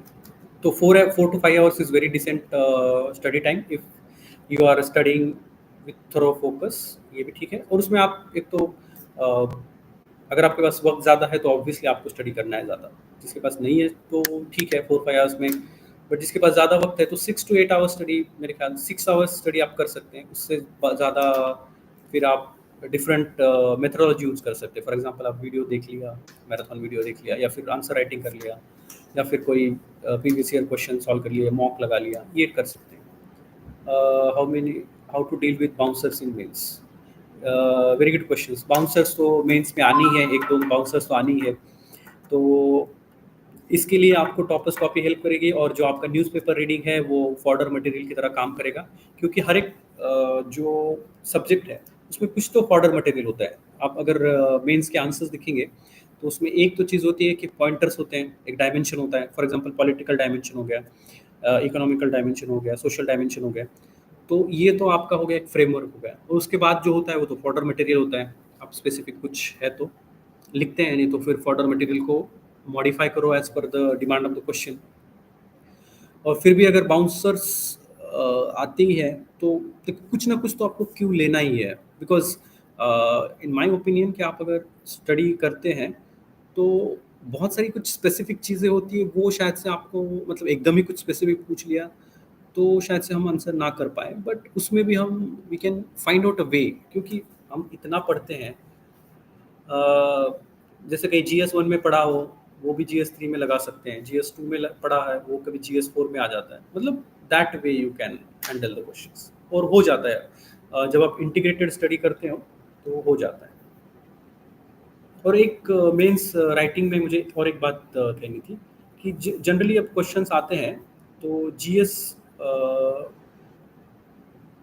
के अगर आंसर्स देखें हम GS1 GS2, तो कई बार ऐसे होता है ना कि जो टॉपिक्स होते हैं कुछ ओवरलैपिंग होते हैं, बट हमें ट्राई करना चाहिए कि अगर मैं GS2 का आंसर लिखना हूँ तो जो GS2 का मेरा सिलेबस है उससे रिलेटेड होना चाहिए, मतलब मोर ऑन दैट लाइन्स कि GS1 से ज़्यादा मुझे GS2 का आंसर लगना चाहिए। तो ये भी डिफरेंशिएट करना है हमें। It's very difficult, not very difficult, but थोड़ा सा टाइम लेगा ये, बट आप प्रैक्टिस से हो जाएगा। आई होप बाउंसर्स का मैंने बता दिया। बाउंसर्स का तो एक है कि आपको क्वेश्चंस छोड़ना नहीं है, मैक्सिमम तो छोड़ना है ही नहीं। अगर 20 आउट ऑफ 20 आप लिखते हो तो चांसेस ऑफ सिलेक्शन बढ़ जाते हैं, ये मैंने सभी कहते हैं। दूसरा चीज़ है बाउंसर्स को आप कोई भी, इसके लिए मैं बोलता हूँ सिलेबस आपको अच्छे से आना चाहिए। अगर आप सिलेबस ये होता है, सिलेबस अच्छे से आता है तो आप बाउंसर्स आपको नहीं लगेगा, कुछ ना कहीं से कनेक्ट हो जाएगा, फिर आपके पास फॉर्डर मटेरियल तो इतना है ही है। और the best thing I believe about this UPSC preparation कि आपके पास फॉर्डर मटेरियल बहुत सारा हो जाता है, आपके पास कुछ नहीं आएगा तो भी आप कहीं ना कुछ ना कुछ थोड़ा सा इंटेलेक्चुअली बोल पाओगे अगर डिसेंटली स्टडी किया है तो। तो ये बाउंसर्स से ज़्यादा घबराना नहीं है, बस यही है, आते हैं तो थोड़ा बहुत टैकल और हो जाता है अगर आपका सिलेबस अच्छे से पढ़ा हुआ है। सिलेबस आई एम सेइंग कि जो सिलेबस का यूपीएससी से आता है सिलेबस, ये सिलेबस पढ़ो उसके अराउंड थोड़ा सा, क्योंकि कहीं ना कहीं वो सिलेबस से रिलेटेड ही आता है, तो उससे आप आपका फॉर्डर मटेरियल तैयार करके। और ये फॉर्डर मटेरियल कहाँ से मिलेगा आपको? न्यूज़पेपर से मिलेगा, ये मिलेगा आपको जो डिस्कशंस सुनते हैं आप टीवी पे, संसद के डिबेट्स वगैरह, उस पर मिलेगा। तीसरा मिलेगा आपको आपके एसेज कहीं से पढ़े, टॉपर्स कॉपी से मिलेगा, ये सब वहाँ से मिलेगा। How to improve basic English for answer writing? जब आंसर्स लिखते हैं तो माइंड में पॉइंट्स ही नहीं बनते। सी माइंड में पॉइंट्स आपके बनने लगेंगे, उसके लिए आपको कुछ फ्रेमवर्क्स थोड़े से याद करने होंगे। जैसे पेस्टल फ्रेमवर्क हो गया कि हर एक चीज़ का पॉलिटिकल एंगल क्या है, पॉलिटिकल डायमेंशन क्या है, इकोनॉमिकल डायमेंशंस क्या है, सोशल एस्पेक्ट क्या है, टेक्नोलॉजिकल एस्पेक्ट क्या है।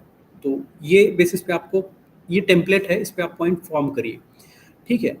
For example if I am saying what is Gandhi ji's relevance in today's world, तो अब ये तो भाई मैं लिखने को मैं कहीं से, मतलब मुझे स्टार्ट ना एंड, मैं तो बहकते जाऊंगा इसमें। तो इसके लिए मुझे चाहिए एक फ्रेमवर्क, तो मैं फ्रेमवर्क यूज करूंगा pastel, political, economic, social, technological, economical, ethical, ये सब लीगल, ये सब एंगल यूज़ करूंगा मैं। अगर मुझे ये नहीं यूज़ करना है, कोई और क्वेश्चन में और करना है तो ancient India, medieval India, modern India, ये टाइम में उस चीज़ से रिलेटेड क्या होता था, ठीक है। अगर मुझे टेम्पल का ये करना है, टेम्पल का आर्किटेक्चर कैसे चेंज हुआ, तो मैं ये कर सकता हूँ, एंशियंट, मिडिवल, मॉडर्न। अगर नहीं करना है, pre independence, post independence, modern times, ये कर सकता हूँ मैं। ये फ्रेमवर्क आप यूज़ कर लीजिए, उससे आपके पॉइंट्स बन जाएंगे, ठीक है। How many essays you had written before means? See, what I am saying is कि मैं essay तो ज़्यादा नहीं लिख पाता। मैंने to be frank, I did not do answer writing as on paper. But जब भी मैं लिखता था तो ये ध्यान में रखता था कि 7 मिनट्स में मुझे लिखना ही है। जितना लिखूंगा मैं 7 मिनट्स के अंदर लिखूंगा और 10 मिनट्स के अंदर लिखूंगा। और ऐसे के लिए तो आपके पास you have good time, enough time. एक 1.5 आवर में एक ऐसे लिखना होता है, तो 15 मिनट्स में आप ब्रेन स्टॉर्मिंग करिए और पीछे रफ वर्क में आप पॉइंटर्स लिखिए और उसके बाद में उसको थ्रेड कनेक्ट कर लीजिए। तो एसेज मैं कहूँगा जो रिपीटेड थीम्स है उस पे आप ना भी लिखेंगे, पढ़ेंगे तो भी चलेगा। बट इससे लिखने चाहिए, अगर आपके पास वक्त है तो definitely you try to write, क्योंकि अगर सिलेक्शन है तो ये स्ट्रैटेजी आप ध्यान में रखिए, डबल ओ डबल ई, दो ऑप्शनल्स होते हैं और एसए और एथिक्स, ये स्कोरिंग सब्जेक्ट्स होते हैं, इसी में मार्क्स आएंगे तो सिलेक्शन के चांसेस आपके बहुत ज़्यादा बढ़ जाते हैं, ठीक है। Sorry I miss the ethics वाला पार्ट। एथिक्स के लिए I would say Atul Garg sir की वीडियोस हैं, वो आप देख सकते हैं। Some playlist was there on YouTube, तो वो आप देख सकते हैं। वेरी गुड कवरेज है उसका, तो आप वो देख सकते हैं, अच्छा सोर्स है। बाकी बुक्स वगैरह तो है, बट आई बिलीव उनका जो नोट्स है और उनका हैंड रिटन नोट्स भी है, और आई थिंक प्रेप लैडर का नोट्स था उनका कहीं पे, और उनका हैंड रिटन नोट्स भी मिल जाता है मार्केट में, तो आप उससे कर सकते हैं फॉर बेसिक अंडरस्टैंडिंग। और पी वाई क्यूज़ आप बहुत अच्छे से करिए इथिक्स के लिए, क्योंकि वो बहुत बार रिपीट होते हैं, थीम्स वही रहती है। I am telling you time and again कि थीम्स वही रहती है, जस्ट वर्ड का प्ले है, ठीक है। और इथिक्स के लिए आप एक पीयूष सर करके हैं, उनका भी यूट्यूब पे वीडियोस देख सकते हैं। छोटी छोटी चीज़ों को उन्होंने एक्सप्लेन किया है, 10-10 15-15 मिनट की। जैसे आप बोर हो जाते हो ना, कि अगर ये पढ़ लिया मैंने, अब मैं बोर हो गया हूँ, बोर हो गई हूँ, वो टाइम पे आप ये कर सकते हैं कि वीडियोस देख लिया, 10-10 15-15 मिनट की वीडियोस हैं। जैसे मैं चाय पी रहा हूँ या फिर मैं लंच कर रहा हूँ, डिनर कर रहा हूँ, मेरे पास वक्त है, मैं सुन सकता हूँ ये 10-15 मिनट में, और वो ल्यूसिड वे में है, तो अच्छे से ये हो जाएगा। How to improve basic English? See basic English बहुत इजी है, कोई ये नहीं, पहले तो उसका डर निकाल दीजिए। एक तो आपके आंसर्स में स्पेलिंग मिस्टेक्स नहीं होनी चाहिए और ग्रामेटिकली करेक्ट होना चाहिए। और कई बार ऐसा हो जाता है ना कि आप आंसर्स लिखते हो तो मोस्टली आपके पास पॉइंटर्स होते हैं, तो ज़रूरी नहीं कि आप पूरा ग्रामेटिकल सेंटेंस अच्छे से फॉर्म करो के लिखो, वहाँ पे ग्रामेटिकल एरर नहीं करनी है। बट कई बार ऐसा हो जाता है ना कि हम बस पॉइंटर्स लिख देते हैं, तो वो भी काम चल जाता है, ऐसा नहीं है। और वैसे न्यूज़पेपर आप पढ़ लीजिएगा, इंडियन एक्सप्रेस अच्छा है, थोड़ा थोड़ा पढ़ लेंगे तो उससे भी आपका बेसिक ये हो जाएगा। और दूसरा चीज़ ये है कि कोई इंग्लिश का जो है, आप न्यूज़ बुलेटिन सुन लीजिए, जैसे डीडी न्यूज़ हो गया, या फिर कोई भी एक पसंदीदा न्यूज़ चैनल को आप सुन सकते हैं इंग्लिश के लिए, वो थोड़ा इम्प्रूव हो जाएगा। कोई घबराने वाली बात नहीं है और आसानी से हो जाएगा, बट एक डेडिकेशन से, कंसिस्टेंसी से रखोगे। See most difficult part is to be consistent during this preparation. बहुत बार हम मोटिवेशन लूज करते हैं, फिर लगता है कि यार क्या ही करूँ, इससे नहीं हो रहा है। बट अल्टीमेट एम जो है हमारा, हमारे हाथ में है कि हम प्रयास करें। प्रयास करना छोड़ना नहीं चाहिए, उसी पे फोकस करना चाहिए। बाकी outcome is not in our hands, that is to be accepted, but हमें इसके लिए प्रयत्न नहीं छोड़ने चाहिए। How to manage subject to cover whole syllabus within 1 year? Okay, see basically इसके लिए मैं ये कहना चाहूँगा कि एक तो आप सिलेबस को ही अपना बाइबल मान लीजिए। सिलेबस जो है उसको स्टिक टू द सिलेबस, बाकी कुछ भी नहीं करना है। और दूसरी चीज़, मिनिमाइज योर बुक लिस्ट, जो बेसिक बुक्स है उतने ही रखिए, उसको बार बार रिवाइज करिए, ठीक है। बस यही है सब्जेक्ट को तो। और अगर आप सिलेबस देखें और बुक्स देखें तो कवर हो सकता है, 1 ईयर में हो जाएगा, कोई बड़ी बात नहीं है। बट ये है कि आपको डेडिकेशन से करना पड़ेगा, कंसिस्टेंसी रखनी पड़ेगी, और रिसोर्सेज जो है लिमिटेड रखिए आपके। बुक अगर लक्ष्मीकांत पढ़ रहे हो तो ये नहीं है कि मैं दूसरा भी पढ़ के देख लूँ, ये कर लूँ वो कर लूँ, नहीं। लक्ष्मीकांत पढ़ रहा हूँ तो लक्ष्मीकांत ही बेसिक अच्छे से पढ़िए। और करंट अफेयर्स के लिए PT 365 या मेन्स, PT 365 और प्रीलिम्स, 365 मेंस के लिए वो। बट वो 2 साल का करना है। 2 साल का इसके लिए कि वो थीम्स कभी ये साल में थी तो वो अगले साल क्वेश्चन पूछ लेते हैं। How can eye contact you? Okay, so you can, all of you can contact me on my Insta ID। ठीक है, मैं जाते जाते दे दूंगा इंस्टा ID। स्ट्रेस को कैसे मैनेज करें? Very good question. स्ट्रेस तो आना ही है, और अगर अच्छे एस्पेरेंट हो तो आना भी चाहिए, बढ़िया बात है। तो स्ट्रेस के लिए फर्स्ट थिंग फर्स्ट, स्लीप। नींद आपकी बहुत अच्छे से होनी चाहिए, एटलीस्ट 7 आवर्स, 6 to 7 आवर्स। अगर आप वर्किंग है तो 6 to 7 आवर्स ठीक है। अगर आप वर्किंग नहीं हो तो 7 to 8 आवर्स ले सकते हैं। दूसरी चीज़ ये है कि एक तो आप, जैसे मैंने पहले कहा कि जो 3 चीज़ें करनी है उसमें एक हॉबी आप डेवलप कर लीजिए, कुछ भी हॉबी हो, चाहे आपको चेस खेलना हो, चाहे आपको सॉन्ग गाना हो या फिर सुनना हो, अ, या फिर आपको कोई खेल खेलना है, outdoor activity, that also you can do, but limited रखिए उसको, 15-20 मिनट्स या हाफ एन आवर की। और third thing you can do is guided meditation. अब ये जो गाइडेड मेडिटेशन है, लगनी मतलब भारी भरकम वर्ड लगता है, बट है बहुत आसान। यूट्यूब आप ओपन कर लीजिए, यूट्यूब में ओपन करेंगे तो गाइडेड मेडिटेशन डालेंगे तो बहुत सारे वीडियोस आ जाएंगे। तो जस्ट आंख बंद करके just listen to the music, just listen what they are saying और what they are telling you, बस कुछ नहीं। आप थोड़ा सा कर लीजिए, बहुत अच्छे से माइंड काम और कंपोज हो जाएगा। और fourth thing is your diet. Diet में ऐसी चीज़ें मत लो जैसे कॉफ़ी, चाय after a particular period of time नहीं लेना चाहिए। जैसे 7 or 8 o'clock in the evening में नहीं लोगे तो नींद भी अच्छे से आएगी, तो स्ट्रेस का जो साइकिल है वो बिल्डअप नहीं होगा। और fifth and the most important चीज़ कि निगेटिव लोगों से दूर रहना है। निगेटिव लोगों से दूर रहना है, निगेटिव चीज़ों से दूर रहना है। कि कोई बोलेगा कि क्या है ये, क्या करेगा, इसमें तो कुछ हो ही नहीं रहा है, तुम कितने साल से पढ़े जा रहे हो, कुछ नहीं हो रहा है, तेरे तेरे साथ वाले कहाँ जॉब कर रहे हैं, पैसा कमा रहे हैं, फलाना टिमकाना, बहुत बोलेंगे ऐसा। निगेटिव लोगों से दूरी बनाए रखना है, निगेटिव कमेंट से दूरी बनाए रखना है। मन में निगेटिव विचार नहीं आने देने बेसिकली। बहुत सारे लोग कहेंगे और लगता है यार ये तो क्या है, यूपीएससी में ऐसा हो रहा है, यूपीएससी में लक पे चलता है। भाई जो दे रहे हैं सिंसियरली उनका हो ही रहा है ना। तो निगेटिव लोगों से दूर रहो, निगेटिव एनर्जी से दूर रहो, बाकी दुनियादारी से दूर रहो थोड़ी देर, कोई फ़र्क नहीं पड़ने वाला। फोकस ऑन योर गोल, ठीक है। एक बचपन में एक स्टोरी सुनते थे कि जैसे अर्जुन को ये दिखता था, he could only see the I of fish, वैसे हमें बस हमारा टारगेट दिखना चाहिए और हमें बस प्रयास करना है उसके प्रति, ठीक है। और मंजिल मिलने ही वाली है।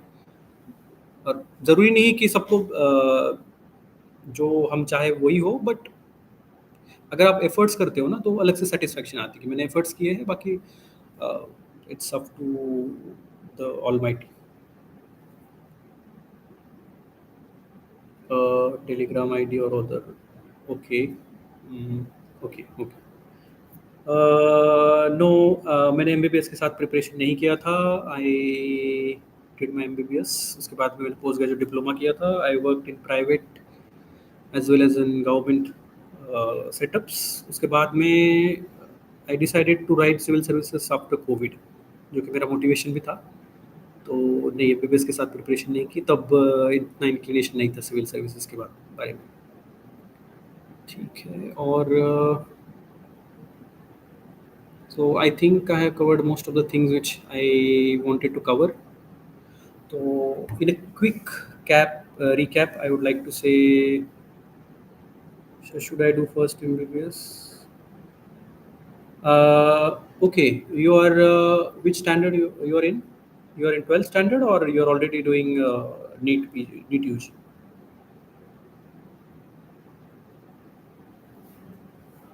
Okay, so you are wanting to go for MBBS.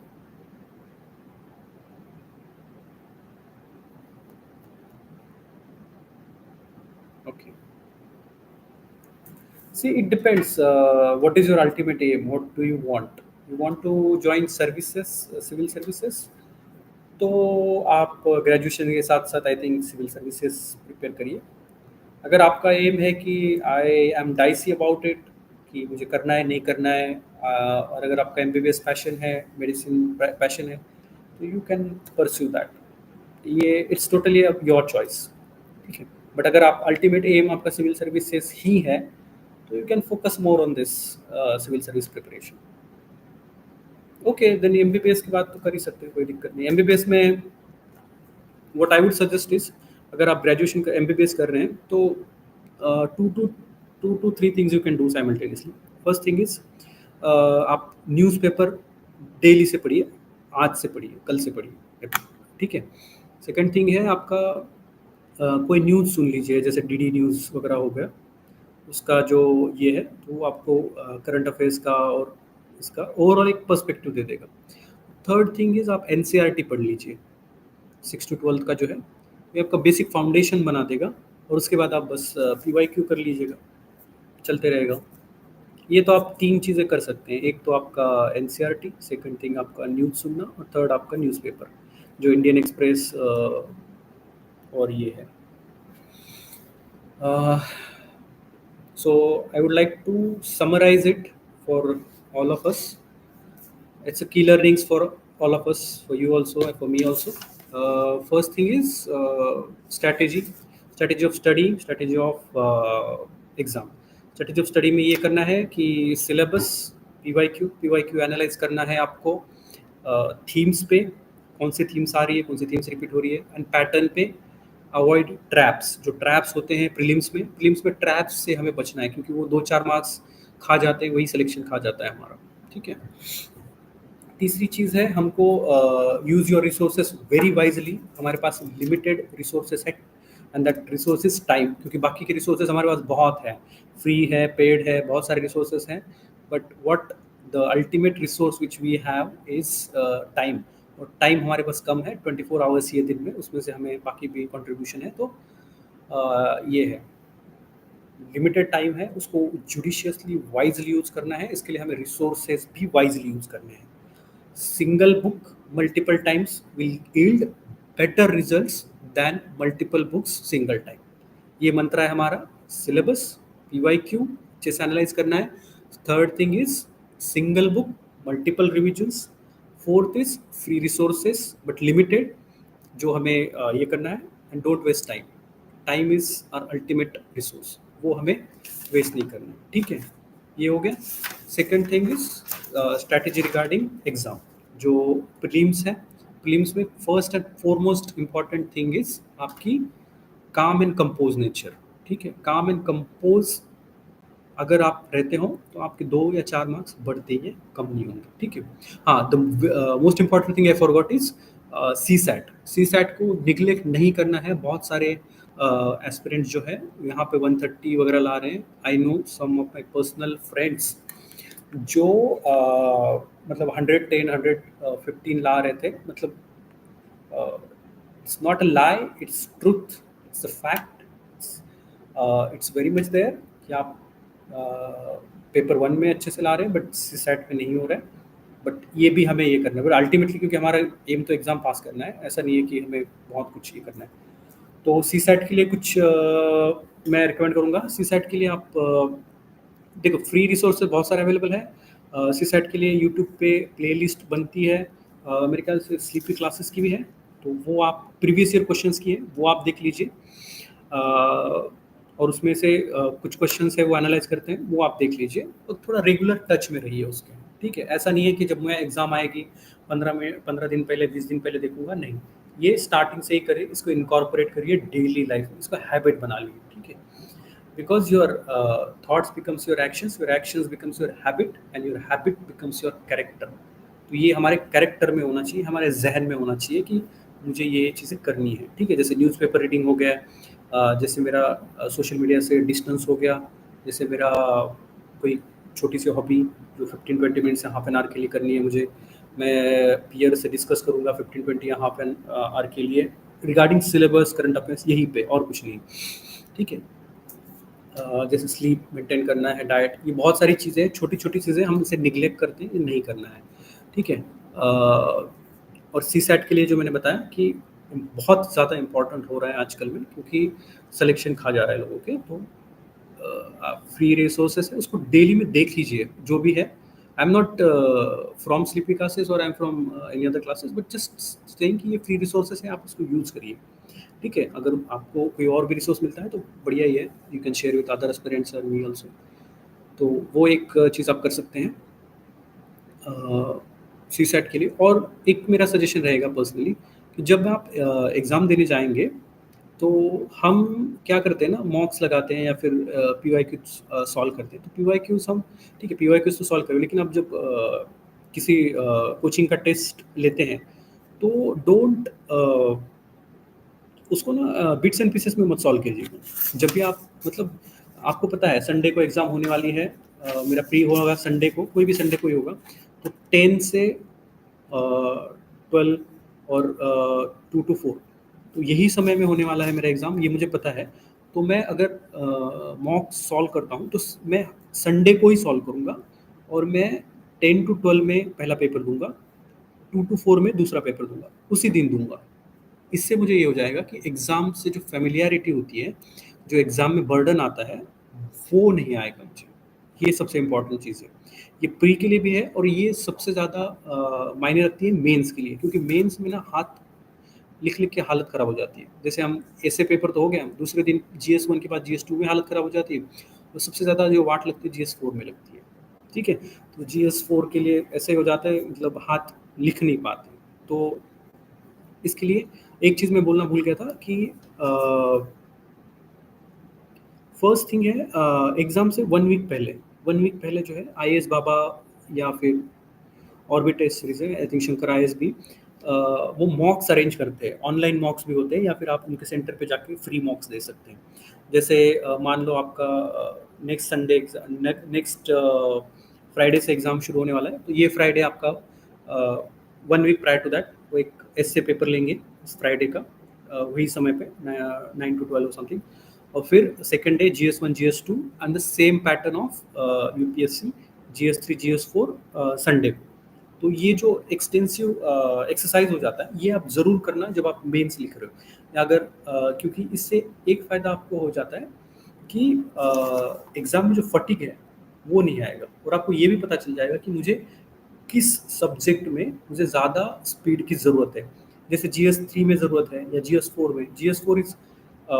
GS4 में paper completion it self is a big task, बहुत बड़ा लेंदी पेपर होता है। और आजकल जैसे केस स्टडीज़ वगैरह आते हैं, उसमें तो बहुत ज़्यादा वो केस स्टडी पढ़ने में ही, और फिर उसमें 3-3 ड्राइवर, पता नहीं चल रहा है कौन किसको मारा है, क्या हो रहा है, तो वो समझने में, एनालाइज करने में भी वक्त लग जाता है। तो दैट इज़ मोर इम्पॉर्टेंट, आप ये भी करिए। हम्म, ठीक है। ये हो गया एक मॉक आप दे सकते हैं वैसे वाला, जो एग्ज़ाम के बिल्कुल पहले होता है, वैसे ही दे दीजिए। नहीं तो क्या होता है, हम आज GS1 का लिख दिए हैं, फिर छोड़ दिए हैं, दूसरे दिन हम GS2 का लिख देंगे। वो ठीक है, वो that will help you, but actual में एग्ज़ाम जैसे होने वाला है वैसे ही आप ट्राई करिए, तो that will help you better. और वो फ्री रिसोर्सेस है तो आप यूज़ करिए। Being a doctor, can you please tell me how to manage health issues along with the studies? See, health issues में basically first thing आपको sleep, diet and live stress free, ये 3 चीज़ों करोगे तो हेल्थ इश्यूज नहीं आएंगे। क्योंकि हम एक तो स्लीप डिस्टर्ब हो जाती है हमारी, हम कभी रात को पढ़ रहे हैं, कभी दिन में पढ़ रहे हैं, वो एक थोड़ा इशू आ जाता है। तो आप टाइम टेबल सॉर्ट आउट करके ले लीजिए। इवनिंग में एक समय के बाद चाय कॉफ़ी बंद कर दीजिए, तो नींद भी बराबर से आ जाएगा। मॉर्निंग में try to get up early, और थोड़ा सा एक्सरसाइज कुछ इनकॉर्पोरेट कर लीजिए। योगा वगैरह करना कर सकते तो कर लीजिए, या तो फिर मेडिटेशन तो is the best way to release stress. So I hope whatever I had to share, the things which I could think of, I had shared. If anyone or anyone think that anything is remaining, or anybody wants to share their thinking, they're free to do so in comments. I'll just read. Otherwise, we can wrap up the session.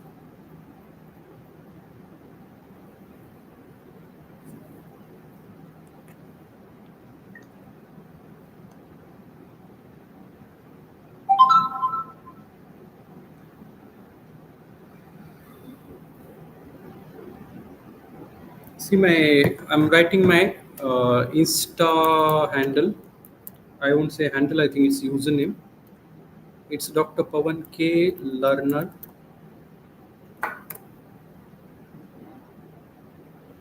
So you can get in contact with me on this. You can message me. If not immediately, I'll definitely reply you, whatever your queries are. So if anyone has any questions or anybody wants to uh, say something, you can say. Otherwise, we can wrap it up. I hope we have covered. Okay, one query is working aspirant I do not get time to read newspaper, therefore ending upon just watching its analysis. Please elaborate. See, watching analysis will be helpful so that you don't miss on certain important themes. But आप दो analysis सुन सकते हैं. एक तो मैं सुनता था बाईजूस का और डीएनए फ्रॉम शंकर आईएस, क्योंकि ये दो अलग अलग टॉपिक्स कवर करते थे, ऐसा मैंने I could analyse it. But I would से कि आप दो तीन चीज़ें तो पढ़िए. जैसे इंडियन एक्सप्रेस का जो एक्सप्लेन सेशन है वो आप ज़रूर पढ़िएगा, टाइम निकाल के पढ़िएगा. एंड द हिंदू का data and the fact FAQ वो आप पढ़ लेंगे तो भी बहुत हो जाएगा. And I think Mint explain ठीक है, वो नहीं पढ़ोगे तो भी एटलीस्ट ये दो चीज़ें पढ़ लीजिए. मतलब 2 पेजेस हैं, 2 से 2.5 pages. At least that much if you can do it, it will be well and good. आप भले ही आर्टिकल्स है सेलेक्टिवली आप ये कर सकते हैं, बट ये चीज़ें आप करिए.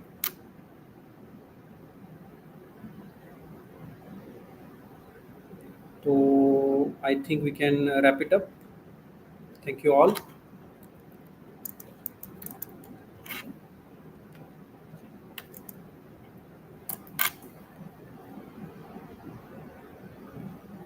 You too, take care. All the best for your preparation.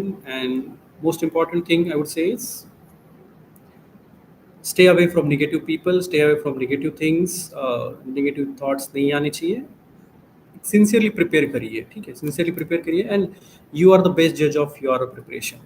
कि मैं किसी को दिखाने के लिए प्रिपेयर करूँ, इससे अच्छा है कि मैं प्रिपेयर ऐसा करूँ कि I should get satisfaction out of it. अगर ऐसा आप पढ़ते हो तो मेरी लड़ाई मेरे खुद से होनी चाहिए, मेरी कंपटीशन मेरी खुद से होनी चाहिए.